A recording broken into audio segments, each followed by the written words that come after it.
What's up, folks? It's your boy Droid here. We're back with another video. This is going to be a reboot of an old series from the original game that I made called NBA Playgrounds Game Concepts and Theories. So we're going to take it to Playgrounds 2.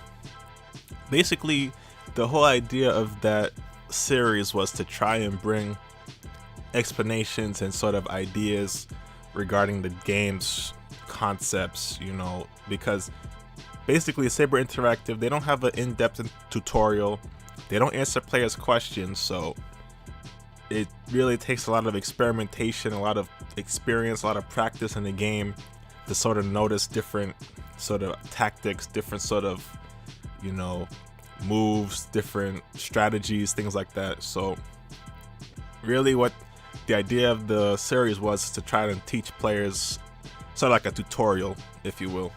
But I kind of scrapped it for the Playgrounds 2. I didn't really see a reason for me to do it again. But I've been reached out to. I'm gonna give credit to Kojak, to Revan, and then GreatCornElder. He reached out to me with a lot of different information about the game that a lot of people don't know. So I do plan to make a lot of videos regarding those kind of ideas, but for now we're going to talk about player height, speed, and the impact on shoves and elbows. Now, for the most part in NBA Playgrounds, the taller players have 50 speed, players in the middle have 70 speed, and then the smaller players have 99 speed. Now there's a couple exceptions to this rule, but for the most part, if a tall player shoves down or elbows a little player, they'll fall on their back or on their face, and they will have a larger recovery period as opposed to a medium-sized or a big player who gets shoved, who sort of staggers back for a few seconds and then is able to defend or to shoot. So we're gonna really talk about the exceptions today. So basically the first exception will be for small players. So BJ Armstrong is the only small in this game that cannot be shoved down to the ground.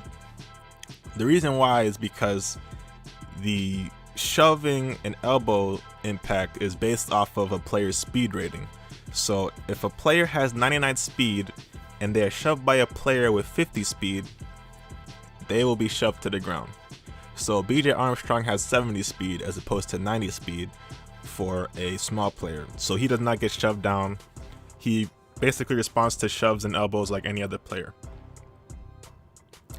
Now there are two players in this game. Well, two names I should say. There's three different models that can get shoved to the ground by a player with 50 speed. That is Larry Nance, who is on the Cavs and on the Suns, and then the Playgrounder iPod King Carter. So if they get shoved by a guy with 50 speed, they'll go on the ground, and this is because they have 99 speed as opposed to the normal 70 speed. You have a few players who are the tallest model but do not have 50 speed, they have 70 speed. These guys cannot shove down small players, but they do have a strong impact on rebounds because they have the height and the speed combination. And that is Justin Jackson on the Kings, Lauri Markkanen of the Bulls, and then the Kings' Vlade Divac, one of the top epic players in the game.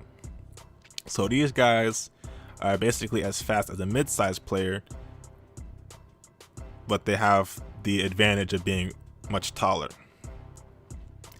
And there's one player who is a mid-size who has 50 speed. That is Josh Jackson. So if Josh Jackson is against Larry Nance or iPod King Carter, you can see in this video, if he shoves them down, they're going straight on their back. If it's a player with 99 speed like John Stockton, they're going straight on their back.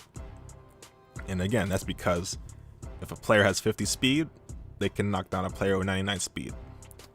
So that concludes this video. If y'all enjoyed this video, you want to see more content like this where I try to break down some of the things in the game, leave a like and you know, subscribe and leave a comment of some things you want to see later on. But that's all for now, folks. Peace.